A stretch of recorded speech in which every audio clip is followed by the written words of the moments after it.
Hello, you wonderfully amazing people. Welcome back to The Unseen. We are in the middle of our, I guess we'll just call it our Daniel series. So the last few weeks we talked about Daniel chapter 1 and we focused on fasting. And then we talked about Daniel chapter 2 with the focus on dreams and dream interpretation and all of that.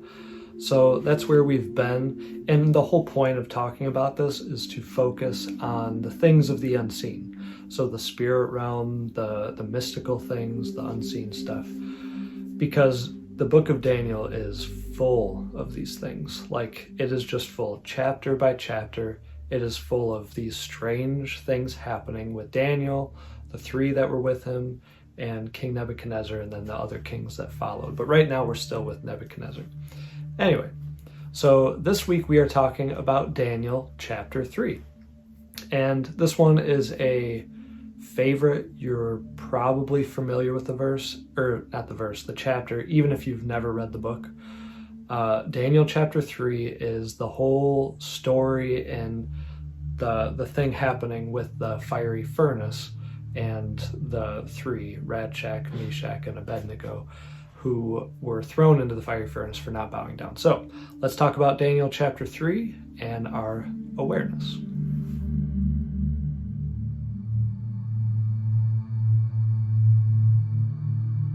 All right, so Daniel 3, I'll just kind of give you a synopsis. Feel free to go read it. I'd actually encourage you through this whole series to even go through the book chapter by chapter, or if you're like me and you just love to dive in, just read the whole book a bunch of times. It's a fascinating book. There's a whole lot in it. There's a lot going on with it, and it actually spans a good amount of time. But Daniel chapter 3, so what happens, it opens up, and it's King Nebuchadnezzar. He makes this giant golden idol of himself. And at least that's what it seems like. I'm pretty sure it says it pretty straightforward. He makes this big golden idol, and he commands that when this thing happens, when the music sounds, there's a whole little process, the way it words it, that when the music sounds, that everyone should stop what they're doing, bow down, and worship this idol. So just a note I want to make on that, just something it's like a thought I have. So you don't have to agree with this viewpoint, but I just want to make note that while King Nebuchadnezzar did a lot of awful things, the more I read the book of Daniel, the more I see him, of course, doing and saying awful things and doing some bad stuff. But he had like this, I don't know, almost like this, well, I don't know how to put it in a way that'll make sense without explaining it for 15 minutes. I just think he just was really deceived, ultimately. Like, I don't think he was really, truly an evil man. It's just almost the way certain things come across. So when he did this thing, he was a leader of an empire that conquered many peoples. So if you just think about running, like, you have an empire, you have this massive nation that has conquered nation after nation. And at this point, Israel is one of those nations. So we're reading this from the viewpoint that like he's basically setting up the Jews for a downfall, because any loyal Jew who is loyal to God, Yahweh, that they're not going to bow down. But if you think of it from Nebuchadnezzar's point of view, he's probably, now he had pride, he had a lot of issues, no doubt. But think about it like religiously speaking with a nation. If you get everyone from different groups and different nations to bow down to one, you're kind of creating this unity, which is powerful, right? So I kind of I think about those things like other motives. Like, he wasn't just trying to be a jerk and get people burned for not bowing down. He just made a harsh consequence, probably to try and encourage people to just do it. So not a great way to go about unity, but probably effective if you're an emperor running an empire.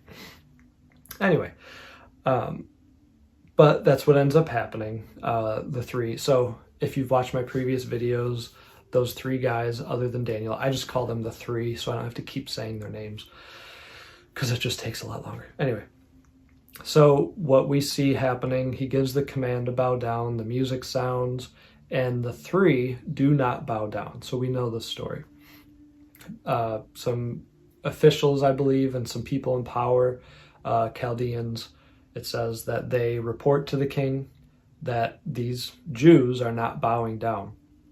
And so he gets mad, he's angry, they're not obeying, and they are important people in his, I don't know what you call it, in, like, they have position. They're people of position and power because Daniel and the three were elevated because of their wisdom and their knowledge and what happened if you read from the beginning of the book. So these weren't just like random people, these were people of position and influence that were disobeying his order. So naturally, from a leader's perspective, that's a problem. But he responds, he's really angry, the whole fiery furnace thing happens. So then, the thing most of us all know about. The three get thrown in the fire and they don't die. They get thrown in the furnace and they don't die. But it's so hot that it says that the people who threw them into the furnace themselves died. So that's how hot it was. They weren't even in the furnace, but they died themselves. But the three who got thrown in the fire did not die. So it's like a miracle. It's only by God's power that can happen. But so I'm getting a little teachy on this, but I love it. So if you're not into like diving into the teaching, I'm sorry. There's a point to why I'm going here. Just a common misconception, and we'll talk about their response when King Nebuchadnezzar confronts them, because there's just power and beauty in how they responded. But so here's just a misconception that we all know, like the thing where it says who's the fourth man in the fire, and that's King Nebuchadnezzar. He's astounded. He gets up, he sees that, he's like, weren't there three that we threw in? So he goes and checks, and he's like, but I see there's a fourth man standing there with them. And so this fourth man, and we go through, and most of our translations probably, especially if you're a King James or New King James, which is very common, it says he looks like the Son of God. Now what we've done is we've had a lot of people teach this. I've believed this myself. We have songs about it. And so just hear me out. So this person, the fourth man in the fire, we've generally taught as Jesus, except he wasn't Jesus yet, but that's what we mean, at least. So it was Jesus before he was Jesus, because he didn't have that name yet. So the pre-incarnate Jesus. And so we've taught that, like, he was the fourth man in the fire. He showed up mostly because of King Nebuchadnezzar's language that we have in our translation that says he looks like the Son of God. And I've really been studying into this. And so first I want to say this. It could have been the pre-incarnate Jesus, because we have all through the Old Testament that Jesus before he was Jesus. There's more theological terms I could use, but this is just the easiest. The Lord before he was Jesus showed up many, many times in the Old Testament. If you really do a study, he was all over the place. He was everywhere. He showed up so many times. So that's not out of question that this fourth man in the fire in Daniel chapter 3 could have been the pre-incarnate Jesus. But there's actually no language that gives credit to that being the case. And in King James Version, so the Bible I read the most out of is King James, and that's common for a lot of people. But so when King Nebuchadnezzar says that fourth man, and it says he looks like the Son of God, the actual language, that's our translation of that, but the actual language says more like someone who looks like the sons of God or sons of the gods. There's a few different ways it could be put. But in King James, it has a capital S for son and of capital G, God. And so it leads you to believe, because that would be Jesus, right? but the actual language King Nebuchadnezzar used would not have led anyone reading that at the time to believe this was, you might be familiar with the Angel of Yahweh. So the Angel of Yahweh that showed up many times in the Old Testament before that was the pre-incarnate Jesus. This was the person of the Lord before he came down in the Virgin Mary and then was born and all that. So I know we could go into a far deeper thing here, but this would take too long. So I can't go too far into this, but I would encourage you to study this out if you're interested in this. Now, could it have been? Yes, it could have been. So it's not entirely like wrong or, bad teaching to say that it might have been. But just if you want to get like scripturally accurate, it's actually more likely that this was just an angel. Or maybe not an angel, because I don't know if I've talked about this in these videos, but angel is just a job description, and there are many heavenly beings that aren't angels. So let's just say it was a heavenly being, and it was recognized by King Nebuchadnezzar that it was a heavenly being, but it likely was not the pre-incarnate Jesus.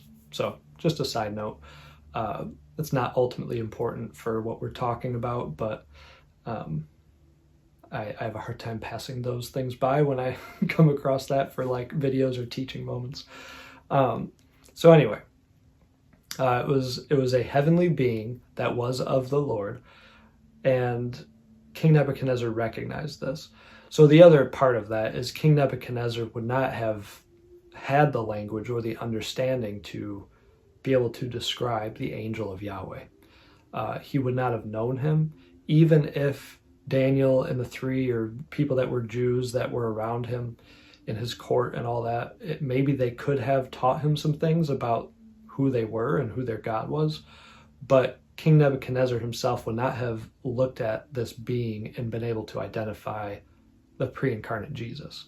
So even if it was, the language he used does not actually give us an accurate, in our translation, well, how am I saying that? He would not have been able to give voice to that properly anyway. And besides that, a couple verses down, it says that it was an angel, or he uses the word angel. So, anyway, so to backtrack slightly, the reason I want to go into this, and I'll wrap this up in a couple minutes, the reason I want to draw attention to this is the awareness of the unseen.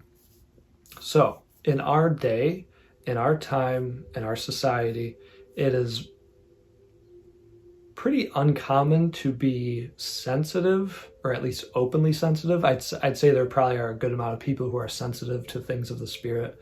We just don't talk about it a lot, probably because most of us have been around people who are weird with it, or we're afraid of being the weird person.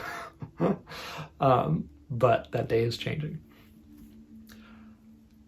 But I would say this, that like back in those days, biblical times, it was far more common for people to be aware and conscious and even have interactions with beings of the spirit realm, of the unseen. And it still happens today. It's just talked about less. And in some ways it might happen less. Well, not less, maybe less by percentage, but it's just, there's a lot less belief. I'll say it that way. Because there are way more people on the earth today, and there are a lot of people having encounters and even regular face-to-face interactions with spiritual beings, good or bad. Anyway, that's another talk. Sorry. I go on rabbit trails in my thoughts, and I can have a hard time keeping on.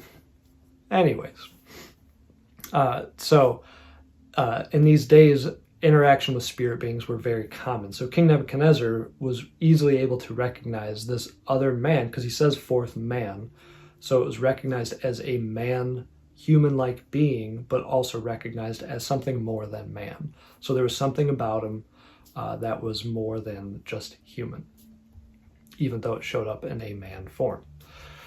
And you see that over and over again in the Bible with angels and heavenly beings and all that. But to backtrack slightly, so he confronts the three, and the three have this boldness that I just love. And I'm sure you've heard people talk about this, is he basically tells them what's going to happen if they don't bow down. And I'm not going to like read it and quote it, but basically they say like, our God is well able to, or first they say, we don't even have to consider our words. Like they're not sitting here trying to think of a nice way to say it. They were so bold and sure about their heart's position to worshiping their God that they said, we will not bow, and our God is well able to save us and to deliver us, however they said it. And so they had full confidence in God and his power to save them and to keep them. And then they said, even if he doesn't, we're not going to bow. So they were so set that like, one, he's well able to save us, and two, even if he doesn't save us, we're not bowing. Like even if this means sure death, we are not bowing. But I actually would make this argument, this is just an opinion, is because of their status, of the atmosphere they were in, because King Nebuchadnezzar was super into the gods and spirit realm stuff and magic and sorcery and all that stuff, astrology. So he was super into the stuff. So the spirit things were very normal for this group of people, especially back in that day. And I would actually argue that the three were probably well aware of the presence of the Lord with them. They might have even been aware of an angelic being with them, or multiple, I don't know. Now, I can't prove that, but they were so confident in God and Yahweh's ability to preserve them, to keep them, and to deliver them, that they would not bow. They were going to stay true to their God, even unto death. So they were bold, and I love that, and may we be more bold to stand even in the face of sure death, a sureness that like our God is well able to deliver us, and even if we die, we are his and we are not bowing. So may we be bold like that. But they get thrown in the furnace. They're tied up in their clothes. They get thrown in the furnace. The ropes get burned off. They're good, but their clothes aren't burnt. They're not burnt. They don't even smell like smoke, it says, when they come out. Like not a hair on their head was touched by this furnace that was so hot. The guards that threw them in died. And I just think that's just cool. That's just a cool like God miracle, because that would only be by God's power. And King Nebuchadnezzar actually gives God credit. He says their God is the only one who could do this. He is that awesome. That's my paraphrase. But King Nebuchadnezzar ends up giving Yahweh credit, even if he doesn't totally know what he's saying, but he's giving him credit. So give credit to the king that he, multiple times in the book does that. So they get saved and all that. They're aware of this fourth man with them. They probably talked, I don't know, like they were hanging out for a little bit, probably, at least a tiny bit of time. Who knows what they talked about, if they talked. But yeah, so what I want to encourage us with, one, study into this. It's an awesome story. Read the book of Daniel. It's awesome. And we're going to keep going through the rest of the chapters. But what I want to encourage you with is to actually be able to tap into this boldness. I'll tell you a secret in how to grow more bold. You grow more bold the more you are aware of him. If your attention is on all the other things in life, on all the worries, on all the whatever, life stuff, and you never give him your attention and actually grow in that, when you're confronted with situations, and it can be life and death, or it can just be regular life situations, you are going to probably feel a lot less bold because you are not very aware of his nearness and who he is. So some of it's the nearness, like how present he is with you. And some of it is just his awesomeness, the awesomeness of our God. So, and there's power and majesty in all of it. So to practice awareness, so this is what I want to encourage you to do. Throughout the day, it can be specific moments, maybe set an alarm or something that'll go off at some point in the day that should hopefully not, that will disturb anything. Or just practice it just before you go places or as you're coming home or whatever, you choose. But take moments throughout the day, every day, even if it's just once or twice. Take moments every day to stop, be still, and turn your awareness on and your attention onto the Lord. And then if you want to take that a step further, so take a moment there, and then take it a step further and ask the Holy Spirit and say, Holy Spirit, like, show me what's happening in the spirit right now around me. He might show you angels. He might show you just things happening. Or maybe you don't see anything and your attention's just on him. That's okay too. But the more you practice putting your awareness on him, the greater you will be aware of him. That was a weird way to say it. But you will become more aware of him, and it will just become normal. And when you are more aware of his presence, you will be bold in every area of life, even the life or death kind of things. So hopefully we don't have too many of those, but should we ever have those, you will be more aware of his presence because you have trained yourself to be attuned to him and how near he is and how able he is to deliver you, to save you, and that he keeps you and watches over you. So practice awareness. I believe the 3 that were thrown in the fiery furnace were aware of God's presence. They were aware. And yeah, we'll go further into some of this stuff throughout the book of Daniel. But anyway, thank you for watching. That is it for this episode. If you have any questions, please ask them in the comments below. I am keeping track of them so I can tap into them at some point. Maybe I'll answer your question. But let me know, and have a wonderful day.